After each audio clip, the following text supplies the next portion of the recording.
Hi hello Karnataka, ಎಲ್ಲರಿಗೂ ಶುಭೋದಯ. Welcome back to Nikhil talks YouTube channel. ಗುರು, India versus England third ODI ಪ್ರಿವ್ಯೂಗೆ ಸ್ವಾಗತ. ಇಂಗ್ಲೆಂಡ್ ಟೀಮ್ ಒಂಥರ ವೀಕ್ ಟೀಮ್ ತರ ಕಾಣ್ತಿದೆ ಗುರು. ಇವಾಗ ಚಾಂಪಿಯನ್ಸ್ ಟ್ರೋಫಿಯಲ್ಲಿ ಅವ್ರು ಆಡೋದು ಗ್ರೂಪ್ ಬಿ ಅಲ್ಲಿ ಇರೋದು ಆಸ್ಟ್ರೇಲಿಯಾ, ಇಂಗ್ಲೆಂಡ್, ಸೌತ್ ಆಫ್ರಿಕಾ ಮತ್ತೆ ಅಫ್ಘಾನಿಸ್ತಾನ. ಆಸ್ಟ್ರೇಲಿಯಾದಲ್ಲಿ ಇಬ್ರು ಬೌಲರ್ ಮಿಸ್ ಆಗ್ತಿದ್ದಾರೆ, ಪ್ಯಾಟ್ ಕಮಿನ್ಸ್ ಮತ್ತೆ ಹೇಸಲ್ವುಡ್. ಅವರಿಗೂ ಕೂಡ ತೊಂದರೆ ಇದೆ. ಮತ್ತೆ ಇಲ್ಲಿ ಇಂಗ್ಲೆಂಡ್ ಟೀಮ್ ತುಂಬಾ ವೀಕ್ ಆಗಿ ಕಾಣ್ತಿದೆ.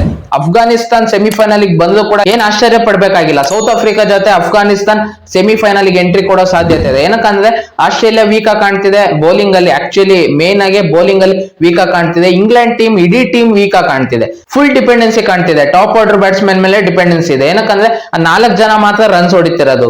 ಮಿಡ್ಲ್ ಆರ್ಡರ್ ಮತ್ತೆ ಲೋವರ್ ಮಿಡ್ಲ್ ಆರ್ಡರ್ ಇಂದ ರನ್ಸೇ ಬರ್ತಿಲ್ಲ. ಮತ್ತೆ ಅವ್ರಿಗೆ ಯಾವ ರೀತಿ ಗೇಮ್ ನ ಫಿನಿಶ್ ಮಾಡಬೇಕು ಅಂದ್ರೆ ಇವಾಗ 50 ಓವರ್ಸ್ ಗೆ ಏನ್ ಟಾರ್ಗೆಟ್ ಇಟ್ಕೊಂಡು ಹೊಡಿಬೇಕು ಅನ್ನೋದು ಅವ್ರಿಗೆ ಗೊತ್ತಾಗ್ತಿಲ್ಲ. ಮತ್ತೆ ಅಲ್ಲಿ ಎಕ್ಸ್ಪೀರಿಯನ್ಸ್ ತುಂಬಾ ಲ್ಯಾಕ್ ಆಫ್ ಎಕ್ಸ್ಪೀರಿಯನ್ಸ್ ಇದೆ ಇಂಗ್ಲೆಂಡ್ ಟೀಮ್ ಅಲ್ಲಿ. ಒಂಥರ ವೀಕ್ ಟೀಮ್ ತರ ಕಾಣ್ತಿದೆ. ಈ ಸೀರೀಸ್ ಅಲ್ಲೂ ಕೂಡ ಅವ್ರು ಫಸ್ಟ್ ODI ಹೀನಾಯ ಸೋಲ್ಕೊಂಡ್ರು, ಮತ್ತೆ ಸೆಕೆಂಡ್ ODI ಕೂಡ ಹೀನಾಯ ಸೋಲ್ ಅಂತಾನೆ ಹೇಳ್ಬೋದು. ಅದು ಲಾಸ್ಟ್ ಇನ್ನೇನ್ 20 ರನ್ 30 ರನ್ ಬೇಕಿದ್ದಾಗ ಟೀಮ್ ಇಂಡಿಯಾ 2 ವಿಕೆಟ್ ಕಳ್ಕೊಂಡಿರೋ ಕಾರಣ 4 ವಿಕೆಟ್ ಇಂದ ಗೆದ್ದಿದ್ದಾರೆ ಟೀಮ್ ಇಂಡಿಯಾ 2 ಮ್ಯಾಚ್ ಕೂಡ. ಇಲ್ಲ ಅಂದಿದ್ರೆ 6 ವಿಕೆಟ್ ವಿಕ್ಟರಿ ಆಗಿರೋದು ಟೀಮ್ ಇಂಡಿಯಾಗೆ. ಇದೊಂಥರ ಬಿಗ್ ವಿಕ್ಟರಿ ಅಂತಾನೆ ಹೇಳ್ಬೋದು ODIದಲ್ಲಿ. ಮತ್ತೆ ಇಂಗ್ಲೆಂಡ್ ಟೀಮ್ ಅಲ್ಲಿ ಆದಿಲ್ ರಶೀದ್ ಮೇಲೆ ಡಿಪೆಂಡೆನ್ಸಿ ಕಾಣ್ತಿದೆ. ಬೌಲಿಂಗ್ ಅಲ್ಲಿ ಆದಿಲ್ ರಶೀದ್ ಮೇಲೆ ಡಿಪೆಂಡೆನ್ಸಿ, ಬ್ಯಾಟಿಂಗ್ ಅಲ್ಲಿ ಜೋ ರೂಟ್, ಬಟ್ಲರ್ ಮತ್ತೆ ಓಪನರ್ಸ್ ಬೆನ್ ಡಕೆಟ್ ಮತ್ತೆ ಇವರು ಫಿಲ್ ಸಾಲ್ಟ್, ಇವ್ರು 4 ಜನ ಮೇಲೆ ಬ್ಯಾಟಿಂಗ್ ಡಿಪೆಂಡೆನ್ಸಿ ಕಾಣ್ತಿದೆ. ಬೇರೆ ಯಾರು ಆಡ್ತಿಲ್ಲ.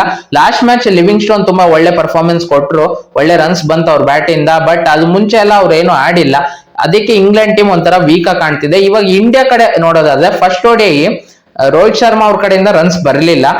ಗಿಲ್ಲು ಮತ್ತೆ ಇವರು ಶ್ರೇಯಸ್ ಅಯ್ಯರ್ ಮತ್ತೆ ಅಕ್ಷರ್ ಪಟೇಲ್ ಅಂತೂ ಒಳ್ಳೆ ಟಚ್ ಅಲ್ಲಿ ಇದಾರೆ ಗುರು. ತುಂಬಾ ಸಖತ್ತಾಗಿ ಆಡ್ತಿದ್ದಾರೆ. ಫಸ್ಟ್ ODI ಸೆಕೆಂಡ್ ODI ಎರಡರಲ್ಲೂ ರನ್ಸ್ ಬಂದಿದೆ ಇವ್ರ ಮೂವರಿಗೂ. ಸೆಕೆಂಡ್ ODI ಅಂತೂ ಧಮಾಕ ಮಾಡ್ಬಿಟ್ರು ರೋಹಿತ್ ಶರ್ಮಾ ಅವರು. ಇವಾಗ ಕೊಹ್ಲಿ ಅವರಿಂದ ರನ್ಸ್ ಬರ್ಬೇಕು, ಅವರಿಂದ 100 ಎಕ್ಸ್ಪೆಕ್ಟ್ ಮಾಡ್ತಿದ್ದಾರೆ ಫ್ಯಾನ್ಸ್. ಏನಕ್ಕಂದ್ರೆ ಅವರಿಂದ ರನ್ಸ್ ಬಂದಿಲ್ಲ ಅಂತ ಏನಿಲ್ಲ. ಲಾಸ್ಟ್ ಸೀರೀಸ್ BGT ಅಲ್ಲಿ ಫಸ್ಟ್ ಮ್ಯಾಚ್ 100 ಹೊಡಿತಾರೆ, ಅದಾದ್ಮೇಲೆ ಯಾರ ಕಡೆಯಿಂದನೂ ರನ್ಸ್ ಬರಲ್ಲ. ಅದಕ್ಕೋಸ್ಕರ ಟೀಮ್ ಇಂಡಿಯಾ ಟೆಸ್ಟ್ ಸೀರೀಸ್ ಸೋಲ್ತಾರೆ, 4-1 ಸೋಲ್ತಾರೆ. ಫಸ್ಟ್ ಟೆಸ್ಟ್ ಮ್ಯಾಚ್ ಮಾತ್ರ ಗೆಲ್ಲೋದು, ಅಲ್ಲಿ 100 ಹೊಡೆದಿರ್ತಾರೆ ಕೊಹ್ಲಿ ಅವರು. ಅದಾದ್ಮೇಲೆ ರಂಜಿ ಟ್ರೋಫಿ ಆಡ್ತಾರೆ, ರಂಜಿ ಟ್ರೋಫಿಯಲ್ಲಿ ಬೇಗ ಔಟ್ ಆಗ್ತಾರೆ. ಅದೇ ರೀತಿ ಮೊನ್ನೆ ಸೆಕೆಂಡ್ ODIದಲ್ಲಿ ಫಸ್ಟ್ 4 ಹೊಡಿತಾರೆ. ಫಾಸ್ಟ್ ಬೌಲರಿಗೆ ಏನ್ ಗುರು ಈ ರೀತಿ ಟಚ್ ಅಲ್ಲಿ ಇದ್ದಾರೆ, ಫಾರ್ಮಿಗೆ ಬಂದ್ಬಿಟ್ರು ಅಂತ ಎಲ್ಲರೂ ಅಂದ್ಕೊಂತಾರೆ. ಅದಾದ್ಮೇಲೆ ಆದಿಲ್ ರಶೀದ್ ಅವರಿಗೆ ಅದೇ ರೀತಿ ಒಂದು ಎಡ್ಜ್ ಹೊಡ್ಕೊಂಡು ಹೋಗುತ್ತೆ. ಅದೇ ರೀತಿ ಫಾಸ್ಟ್ ಬೌಲರಿಗೂ ಅದೇ ರೀತಿ ಔಟ್ ಆಗ್ತಾರೆ, ಮತ್ತೆ ಸ್ಪಿನ್ನರ್ಸಿಗೂ ಅದೇ ರೀತಿ ಔಟ್ ಆಗ್ತಿದ್ದಾರೆ. ಎಡ್ಜ್ ಟಚ್ ಆಗುತ್ತೆ, ಅದು ಕ್ಯಾಚ್ ಹೋಗುತ್ತೆ. ಆ ರೀತಿನೇ ಆಗ್ತಿದೆ. ಅದು ಕೀಪರ್ ಕ್ಯಾಚ್ ಆಗುತ್ತೆ, ಅದು 4th ಸ್ಟಂಪ್ ಅಲ್ಲಿ ಇರುತ್ತೆ, ಅದನ್ನ ಆಡಕ್ ಹೋಗ್ತಾರೆ. ಅದಕ್ಕೋಸ್ಕರ ಅವ್ರು ಔಟ್ ಆಗ್ತಿದ್ದಾರೆ. ಇದು ಅವ್ರ ಪ್ರಾಬ್ಲಮ್ ಇದೆ. ಅವ್ರು ಅಲ್ಲಿ ತುಂಬಾ ಸಲ ಔಟ್ ಆಗಿದ್ದಾರೆ ಆ ರೀತಿ. ಅದೇ ಅವರು ಹತ್ತಿರದಿಂದ ಆಡಿದ್ರೆ ತುಂಬಾ ರನ್ಸ್ ಬಂದಿದೆ. ಮತ್ತೆ ಫಾರ್ಮ್ ಅಲ್ಲಿ ಇದ್ದಾಗ ಯಾವ ರೀತಿ ಆಡಿದ್ದಾರೆ ಅಂತ ನಮಗೆಲ್ಲ ಗೊತ್ತಿದೆ. ಅವ್ರೇನು ತುಂಬಾ ಜಾಸ್ತಿ ಟೈಮ್ ಬೇಕಾಗಿಲ್ಲ ಅವ್ರಿಗೆ ಫಾರ್ಮಿಗೆ ಬರಕ್ಕೆ. ಇವತ್ತು ಥರ್ಡ್ ODIದಲ್ಲಿ 100 ಎಕ್ಸ್ಪೆಕ್ಟ್ ಮಾಡ್ಬೋದು ಅವ್ರ ಬ್ಯಾಟ್ ಇಂದ. ಆದಿಲ್ ರಶೀದ್ ಒಂಥರ ಥ್ರೆಟ್ ಆಗಿದ್ದಾರೆ ವಿರಾಟ್ ಕೊಹ್ಲಿ ಅವರಿಗೆ. ಆದ್ರೆ ಇವತ್ತು ಅವ್ರ ಬ್ಯಾಟ್ ಇಂದ 100 ಎಕ್ಸ್ಪೆಕ್ಟ್ ಮಾಡ್ಬೋದು. ನೋಡಿ, ಇವಾಗ ರೋಹಿತ್ ಶರ್ಮಾ ಅವರಿಗೂ ಕೂಡ ಲಾಸ್ಟ್ 20 ಇನ್ನಿಂಗ್ಸ್ ಇಂದ ರನ್ಸ್ ಬಂದಿರಲಿಲ್ಲ ಜಾಸ್ತಿ. ಅದೇ ಟೆಸ್ಟ್ ಮ್ಯಾಚ್ ಎಲ್ಲ ಸೇರಿ 20 ಇನ್ನಿಂಗ್ಸ್ ಅಲ್ಲಿ ಅವ್ರಿಗೆ ಕೇವಲ 116 120 ರನ್ ಅಷ್ಟೇ ಬಂದಿದ್ದು. ಲಾಸ್ಟ್ ಮ್ಯಾಚ್ ಯಾವ ರೀತಿ ಆಡುದು ಅಂದ್ರೆ ಅವ್ರ ಫಾರ್ಮ್ ಅಲ್ಲಿ ಇಲ್ಲ, ಅವ್ರ ಟಚ್ ಅಲ್ಲಿ ಇಲ್ಲ ಅಂತ ಅವ್ರು ತೋರಿಸ್ತಾನೆ ಇರ್ಲಿಲ್ಲ. ಹಳೆ ರೋಹಿತ್ ಶರ್ಮಾ ಯಾವ ರೀತಿ ಆಡ್ತಿದ್ರು, ಡಬಲ್ ಸೆಂಚುರಿ ಎಲ್ಲ ಹೊಡಿತಿದ್ದಲ್ಲ, ಅದೇ ರೀತಿ ಸ್ಟ್ರೈಕ್ ರೇಟ್ ನೋಡಿ 95 ಬಾಲ್ ಅಲ್ಲಿ 117 ರನ್ ತಗೊಂತಾರೆ. ಅಂದ್ರೆ ಅವರು ಟೈಮೇ ತಗೊಂಡ್ಲಿಲ್ಲ. ನಾನ್ ರನ್ಸ್ ಬಂದಿಲ್ಲ ನನ್ನ ಬ್ಯಾಟ್ ಇಂದ, ನಾನ್ ರನ್ಸ್ ಹೊಡಿಬೇಕು, ಸ್ವಲ್ಪ ಟೈಮ್ ತಗೊಂಡ್ ಆಡ್ಬೇಕು. ಬೇರೆಯವರಾಗಿದ್ರೆ ಆ ರೀತಿ ಇಲ್ಲ, 125 ಬಾಲ್ ಅಲ್ಲೆಲ್ಲ 100 ಹೊಡಿತಾರೆ. ಅಂದ್ರೆ ಅವ್ರು ಟಚ್ ಅಲ್ಲಿ ಇಲ್ಲ, ಅವ್ರ ಫಾರ್ಮ್ ಅಲ್ಲಿ ಇಲ್ಲ ಅಂದ್ರೆ ಆ ರೀತಿ ಟೈಮ್ ತಗೊಂಡ್ ಆಡ್ತಾರೆ. ಬಟ್ ಇವರು ಆ ರೀತಿ ಆಡ್ಲಿಲ್ಲ. ಹಳೆ ರೋಹಿತ್ ಶರ್ಮಾ ಯಾವ ರೀತಿ ಆಡುದು ಅದೇ ರೀತಿ ಆಡುದು. ಒಳ್ಳೆ ರನ್ಸ್ ಬಂತು, 117 ರನ್. ಅದು ಬರೇ ಟೈಮಲ್ಲಿ ಅವ್ರದ್ದು ಸಿಕ್ಸಸ್ ಜಾಸ್ತಿ ಇತ್ತು, ಫೋರ್ಸ್ಗಿಂತ ಸಿಕ್ಸಸ್ ಜಾಸ್ತಿ ಹೊಡೆದಿದ್ದು. ಆ ರೀತಿ ಬ್ಯಾಟಿಂಗ್ ಆಡಿದ್ದಾರೆ, ಒಳ್ಳೆ ಪರ್ಫಾರ್ಮೆನ್ಸ್ ಕೊಟ್ರು. ಆ ರೀತಿ ಕಮ್ ಬ್ಯಾಕ್ ಮಾಡ್ಬೋದು. ವಿರಾಟ್ ಕೊಹ್ಲಿ ಅವರಿಗೆ ಜಾಸ್ತಿ ಟೈಮ್ ಬೇಕಾಗಿಲ್ಲ. ಇವತ್ತೇ ಅವ್ರ ಬ್ಯಾಟ್ ಇಂದ 100 ಬಂದು ಕೂಡ ಏನು ಆಶ್ಚರ್ಯ ಪಡ್ಬೇಕಾಗಿಲ್ಲ. ಮತ್ತೆ ರೋಹಿತ್ ಶರ್ಮಾ ಈ ತರ ಒಂದ್ಸಲ 100 ಹೊಡೆದು ಬಿಟ್ರೆ 100 ಮೇಲೆ 100 ಹೊಡಿತಾನೆ ಇರ್ತಾರೆ. ನೀವು ನೋಡಿರ್ತೀರ ODI 2019 ವರ್ಲ್ಡ್ ಕಪ್ ಅಲ್ಲಿ ಇಂಗ್ಲೆಂಡ್ ಅಲ್ಲಿ ನಡೆಯುತ್ತೆ, 5 ಸೆಂಚುರಿ ಹೊಡಿತಾರೆ.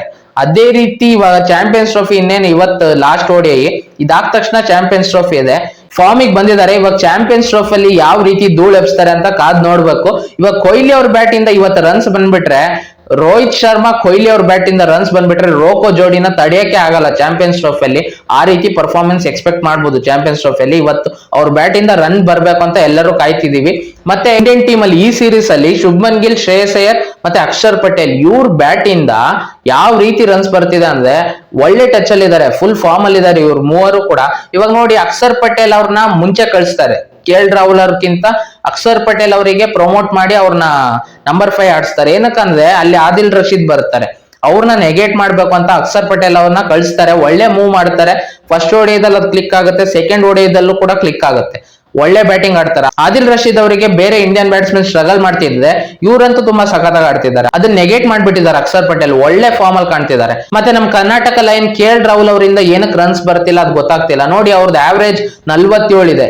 ಏನಕ್ಕೆ ಆ ರೀತಿ ಆಡ್ತಿದ್ದಾರೆ ನೋಡಿ. ಅವರು 2 ಮ್ಯಾಚ್ ಅಲ್ಲೂ ಕೂಡ ಅವ್ರು ಬಂದಾಗ ಅರೌಂಡ್ 30 ರನ್ ಏನೋ ಬೇಕಿರುತ್ತೆ ಟೀಮ್ ಇಂಡಿಯಾಗೆ ಗೆಲ್ಸೋದಷ್ಟೇ. ಅಂದ್ರೆ ಕೊನೆವರೆಗೂ ನಿಂತು ಸಿಂಗಲ್ಸ್ ತಗೊಂಡ್ ಆಡಿದ್ನು ಕೂಡ ಅವ್ರ ಬಗ್ಗೆ ಅಷ್ಟೊಂದು ಚರ್ಚೆ ಆಗ್ತಿರ್ಲಿಲ್ಲ. ಬಟ್ ಇವಾಗ ತುಂಬಾ ಜನ ಅದನ್ನೇ ಪ್ರಶ್ನೆ ಮಾಡ್ತಿದ್ದಾರೆ, KL ರಾಹುಲ್ ಅವರಿಗೆ ಏನಕ್ಕೆ ಆ ರೀತಿ ಅಷ್ಟೊಂದು ಚಾನ್ಸ್ ಕೊಡ್ತಿದ್ದೀರಾ, ಅವ್ರ ಬ್ಯಾಟ್ ಇಂದ ರನ್ಸ್ ಬರ್ತಿಲ್ಲ, ಅವ್ರೇನು ಆಡ್ತಿಲ್ಲ, ಆ ರೀತಿ ಪ್ರಶ್ನೆ ಬರ್ತಿದೆ.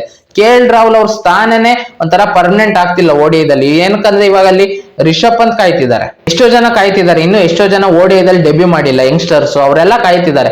ಇವ್ರು ಏನಕ್ಕೆ ಅದನ್ನ ಮ್ಯಾಚ್ ಫಿನಿಶ್ ಮಾಡ್ತಿಲ್ಲ, ಇವ್ರು ಏನಕ್ಕೆ ಆ ರೀತಿ ಆಡ್ತಿದ್ದಾರೆ. ಇವ್ರ ಟ್ಯಾಲೆಂಟ್ ಅಲ್ಲಿ ಏನು ಕಡಿಮೆನೇ ಇಲ್ಲ. ಬ್ರೇನ್ ಲಾರಾ ಅವರೇ ಇವ್ರನ್ನ ಮೆಚ್ಚಿದ್ದಾರೆ ಒಳ್ಳೆ ಪ್ಲೇಯರ್ ಅಂತ. ಇವ್ರು ಏನಕ್ಕೆ ಆ ರೀತಿ ಒಂಥರ ಪ್ರೆಷರ್ ತಗೊಂಡು ಆಡ್ತಿದ್ದಾರೆ. ಮತ್ತೆ ನೀವು ನೋಡಿರ್ತೀರಾ ಸೆಕೆಂಡ್ ಓಡಿಯೋದಲ್ಲಿ ಒಂದು DRS ಕೇಳ್ತಾರೆ, ಇವ್ರು ಯಾರು ರೋಹಿತ್ ಶರ್ಮಾ ಅವ್ರು ಏನು ರೆಸ್ಪಾನ್ಸೇ ಕೊಡ್ತಿಲ್ಲ. ಕೀಪರ್ ಆಗಿ ಅಲ್ಲೇನು DRS ಅದು ಕಾಲ್ ತಗೊಬೇಕಾ ಇಲ್ಲ ರಿವ್ಯೂ ತಗೊಬಾರ್ದ ಅದನ್ನ ತಿಳಿಸ್ಬೇಕು. ರೋಹಿತ್ ಶರ್ಮಾ ಅವ್ರು ಕೇಳ್ತಿದ್ದಾರೆ, ಇವ್ರು ಸುಮ್ನೆ ಅವ್ರ ಪಾಡಿಗೆ ಅವ್ರು ಇದಾರೆ ತಲೆ ಬಗ್ಸ್ಕೊಂಡು. ಏನಕ್ಕೆ ಆ ರೀತಿ ಆಡ್ತಿದ್ದಾರೆ. ಇವ್ರಿಗೆ ಮೈಂಡ್ ಅಲ್ಲಿ ಒಂಥರ ಡೌಟ್ ಬಂದಿದೆ ಅನ್ಸುತ್ತೆ. ಏನಕ್ಕಂದ್ರೆ 6th ಪೊಸಿಷನ್ ಅಲ್ಲಿ ಆಡ್ತಿದೀನಿ, ಮತ್ತೆ ನನ್ನ ಬ್ಯಾಟ್ ಇಂದ ರನ್ಸ್ ಬರ್ತಿಲ್ಲ, ಬೇರೆ ಯಾರಿಗಾದ್ರೂ ಆಪರ್ಚುನಿಟಿ ಸಿಕ್ಬಿಡುತ್ತೆ, ನನ್ನ ಟೀಮ್ ಅಲ್ಲಿ ನಾನು ಇರ್ತೀನೋ ಇಲ್ವೋ ನಾನು ಓಡಿಯೋದಲ್ಲಿ, ಆ ರೀತಿ ಡೌಟ್ ಬಂದಿದೆ ಅನ್ಸುತ್ತೆ. ಅದಕ್ಕೋಸ್ಕರ ಅವ್ರು ಒಂಥರ ಪ್ರೆಷರ್ ಅಲ್ಲಿ ಆಡ್ತಿದ್ದಾರೆ. ನಾರ್ಮಲ್ ಆಗಿ ಫ್ರೀ ಆಗಿ ಆಡ್ತಿಲ್ಲ. ಅವ್ರು ಫ್ರೀ ಆಗಿ ಆಡಿದ್ರೆ ಖಂಡಿತವಾಗ್ಲೂ ಅವ್ರ ಬ್ಯಾಟ್ ಇಂದ ರನ್ಸ್ ಬರುತ್ತೆ. ಇವತ್ತಿನ ಮ್ಯಾಚ್ ಅಲ್ಲಿ KL ರಾಹುಲ್ ಅವ್ರ ಜಾಗದಲ್ಲಿ ರಿಷಬ್ ಪಂತ್ ಅವ್ರನ್ನ ಎಕ್ಸ್ಪೆಕ್ಟ್ ಮಾಡ್ಬೋದು. ಏನಕ್ಕಂದ್ರೆ 2 ಮ್ಯಾಚ್ ಕೂಡ ಅರೌಂಡ್ 30 ರನ್ಸ್ ಇರುತ್ತೆ. ಮ್ಯಾಚ್ ಗೆಲ್ಸ್ಬೋದಿತ್ತು, ಅಂದ್ರೆ ಕೊನೆವರೆಗೂ ನಿಂತ್ಕೊಂಡು ಆಡ್ಬೋದಿತ್ತು. 2 ಮ್ಯಾಚ್ ಕೂಡ ಈಸಿಯಾಗಿ ಔಟ್ ಆಗ್ತಾರೆ. ಅದಕ್ಕೋಸ್ಕರ ಇವತ್ತಿನ ಮ್ಯಾಚ್ ಅಲ್ಲಿ ರಿಷಬ್ ಪಂತ್ ಅವರು KL ರಾಹುಲ್ ಜಾಗಕ್ಕೆ ಬಂದನು ಕೂಡ ಏನು ಆಶ್ಚರ್ಯ ಪಡ್ಬೇಕಾಗಿಲ್ಲ. KL ರಾಹುಲ್ ಅವ್ರ ಜಾಗದಲ್ಲಿ ರಿಷಬ್ ಪಂತ್ ಅವ್ರು ಬರ್ಬೋದು. ಮತ್ತೆ ಹರ್ಷಿತ್ ರಾಣಾ ಅವ್ರ ಜಾಗದಲ್ಲಿ ಹರ್ಷದೀಪ್ ಸಿಂಗ್ ಬರ್ಬೋದು. ಹರ್ಷದೀಪ್ ಸಿಂಗ್ ಅವ್ರ ಒಂಥರ ಗ್ಯಾರಂಟಿ ಪ್ಲೇಯರ್, ಪ್ಲೇಯಿಂಗ್ 11 ಅಲ್ಲಿ ಆಡ್ತಾರೆ ಚಾಂಪಿಯನ್ಸ್ ಟ್ರೋಫಿಯಲ್ಲಿ. ಇವಾಗ T20 ಅಲ್ಲಿ ಎಲ್ಲಾ ಮ್ಯಾಚಸ್ ಆಡ್ತಾ ಬಂದು ಅದಕ್ಕೋಸ್ಕರ ಅವ್ರಿಗೆ ರೆಸ್ಟ್ ಕೊಟ್ಟಿದ್ದು ಅಷ್ಟೇ. ಹರ್ಷಿತ್ ರಾಣಾ ಯಾವ ರೀತಿ ಆಡ್ತಾರೆ ಓಡಿಯೋದಲ್ಲಿ ಅಂತ ಚೆಕ್ ಮಾಡೋದು ಅಷ್ಟೇ. ಇಲ್ಲಿ ಆಕ್ಚುಲಿ ಪ್ಲೇಯಿಂಗ್ 11 ಅಲ್ಲಿ ಹರ್ಷದೀಪ್ ಸಿಂಗ್ ಆಡೋದು, ಅವರಿಗೆ ಫಸ್ಟ್ ಚಾನ್ಸ್ ಇರುತ್ತೆ. ಹರ್ಷಿತ್ ರಾಣಾ ಅವರೆಲ್ಲ ಆಡಲ್ಲ. ಪ್ಲೇಯಿಂಗ್ 11 ಅಲ್ಲಿ ಇವರೇ ಇರ್ತಾರೆ ಹರ್ಷದೀಪ್ ಸಿಂಗ್. ಇವತ್ತು ಅವ್ರಿಗೆ ಮ್ಯಾಚ್ ಪ್ರಾಕ್ಟೀಸ್ ಕೊಡ್ಬೋದು, ನೋಡೋಣ, ಕಾದ್ ನೋಡೋಣ. ಇದೊಂದು ಚೇಂಜಸ್ ಮಾಡ್ಬೋದು. ಮತ್ತೆ ಕುಲ್ದೀಪ್ ಯಾದವ್ ಅವ್ರನ್ನು ಮತ್ತೆ ತರ್ಬೋದು ಈ ಮ್ಯಾಚಿಗೆ. ಅಂದ್ರೆ ಇವ್ರ ಜಾಗದಲ್ಲಿ ವರುಣ್ ಚಕ್ರವರ್ತಿ ಅವ್ರ ಜಾಗದಲ್ಲಿ ಕುಲ್ದೀಪ್ ಯಾದವ್ ಅವ್ರನ್ನು ತರ್ಬೋದು. ಇವರು ಕೂಡ ಪ್ಲೇಯಿಂಗ್ 11 ಅಲ್ಲಿ ಶಾರ್ಟ್ ಆಡ್ತಾರೆ. ಹರ್ಷದೀಪ್ ಸಿಂಗ್ ಮತ್ತೆ ಕುಲ್ದೀಪ್ ಯಾದವ್ ಇವರಿಬ್ರು ಕೂಡ ಪ್ಲೇಯಿಂಗ್ 11 ಅಲ್ಲಿ ಇದ್ದೇ ಇರ್ತಾರೆ ಚಾಂಪಿಯನ್ಸ್ ಟ್ರೋಫಿಯಲ್ಲಿ. ಅದಾದ್ಮೇಲೆ ಬ್ಯಾಕಪ್ ಆಗಿ ವರುಣ್ ಚಕ್ರವರ್ತಿ ಮತ್ತೆ ಹರ್ಷಿತ್ ರಾಣಾ ಅವ್ರನ್ನ ನೋಡ್ತಿದ್ದಾರೆ ಅಂತ ನನಗೆ ಅನ್ಸ್ತಿದೆ. ಇವತ್ತಿನ ಮ್ಯಾಚ್ ಅಲ್ಲಿ ಈ 3 ಚೇಂಜಸ್ ನ ಎಕ್ಸ್ಪೆಕ್ಟ್ ಮಾಡ್ಬೋದು. ಬೇರೆ ಆಲ್ಮೋಸ್ಟ್ ಅವರೇ ಆಡ್ತಾರೆ. ಏನಕ್ಕಂದ್ರೆ ಒಳ್ಳೆ ಟಚ್ ಅಲ್ಲಿ ಕಾಣ್ತಿದ್ದಾರೆ. ಈ ಮ್ಯಾಚ್ ಕೂಡ ಒಳ್ಳೆ ಫಿನಿಶ್ ಮಾಡಿ 3-0 ವಿನ್ ಆಗಿ ಚಾಂಪಿಯನ್ಸ್ ಟ್ರೋಫಿಗೆ ಹೋದ್ರೆ ಯಾವ ರೀತಿ ಇರುತ್ತೆ ಟೀಮ್ ಇಂಡಿಯಾ. ಇವತ್ತು ಕೂಡ ಟೀಮ್ ಇಂಡಿಯಾ ಗೆಲ್ತಾರೆ. 3-0 ಇಂದ ಈ ಸೀರೀಸ್ ನ ಫಿನಿಶ್ ಮಾಡ್ತಾರೆ ಅಂತ ನನಗೆ ಅನಿಸ್ತಿದೆ. ನಿಮಗೆ ಏನ್ ಅನಿಸ್ತಿದೆ ಅದನ್ನ ಕಮೆಂಟ್ ಬಾಕ್ಸ್ ಅಲ್ಲಿ ತಿಳಿಸಿ. ಮತ್ತೆ ನೋಡಿ, ಇಲ್ಲಿ 2 ಮ್ಯಾಚ್ ಅಲ್ಲೂ ಕೂಡ ಟಾಸ್ ಗೆಲ್ಲೋದು ಇಂಗ್ಲೆಂಡ್. ಅವರು ಫಸ್ಟ್ ಬ್ಯಾಟಿಂಗ್ ಆಯ್ಕೆ ಮಾಡ್ಕೊಂಡಿದ್ದಾರೆ. ಚೇಸ್ ಮಾಡ್ತಿಲ್ಲ ಅವ್ರು, ಏನಕ್ಕಂತ ಗೊತ್ತಾಗ್ತಿಲ್ಲ. ಇವತ್ತಿನ ಮ್ಯಾಚ್ ಅಲ್ಲಾದ್ರೂ ಅವ್ರು ಏನಾದ್ರು ಚೇಸ್ ಮಾಡ್ತಾರೆ ಅವ್ರು ಟಾಸ್ ಗೆದ್ರೆ, ಅಥವಾ ಇಂಡಿಯಾ ಏನಾದ್ರು ಟಾಸ್ ಗೆದ್ರೆ ಇಂಡಿಯಾ ಪಕ್ಕಾ ಫಸ್ಟ್ ಬ್ಯಾಟಿಂಗ್ ತಗೊಳ್ತಾರೆ. ಏನಕ್ಕಂದ್ರೆ 2 ಮ್ಯಾಚ್ ಆಲ್ರೆಡಿ ಚೇಸ್ ಮಾಡಿದ್ದಾರೆ. ಒಳ್ಳೆ ಕಂಟ್ರೋಲ್ ಅಲ್ಲಿ ಕಾಣ್ತಿದೆ ಟೀಮ್ ಇಂಡಿಯಾ. ಇವಾಗ ಒಂದ್ಸಲ ಫಸ್ಟ್ ಬ್ಯಾಟಿಂಗ್ ಆಡಿ ನೋಡೋಣ, ಟಾರ್ಗೆಟ್ ಸೆಟ್ ಮಾಡೋಣ, ನೋಡೋಣ, ಡಿಫೆಂಡ್ ಮಾಡೋಣ ಅಂತ ಏನಾದ್ರು ಇವತ್ತು ಫಸ್ಟ್ ಬ್ಯಾಟಿಂಗ್ ಆಡಿದ್ರು ಕೂಡ ಏನ್ ಆಶ್ಚರ್ಯ ಪಡ್ಬೇಕಾಗಿಲ್ಲ. ಇವ್ರು ಇಂಗ್ಲೆಂಡ್ ಏನಾದ್ರು ಇಲ್ಲ ನಾವು ಚೇಸ್ ಮಾಡೋಣ ಅಂತ ಏನಾದ್ರು ಡಿಸೈಡ್ ಮಾಡ್ತಾರೋ ಗೊತ್ತಿಲ್ಲ. ಇಲ್ಲ ಟಾಸ್ ಗೆದ್ದು ಮತ್ತೆ ಫಸ್ಟ್ ಬ್ಯಾಟಿಂಗ್ ಮಾಡ್ತಾರೋ ಕಾದ್ ನೋಡ್ಬೇಕು.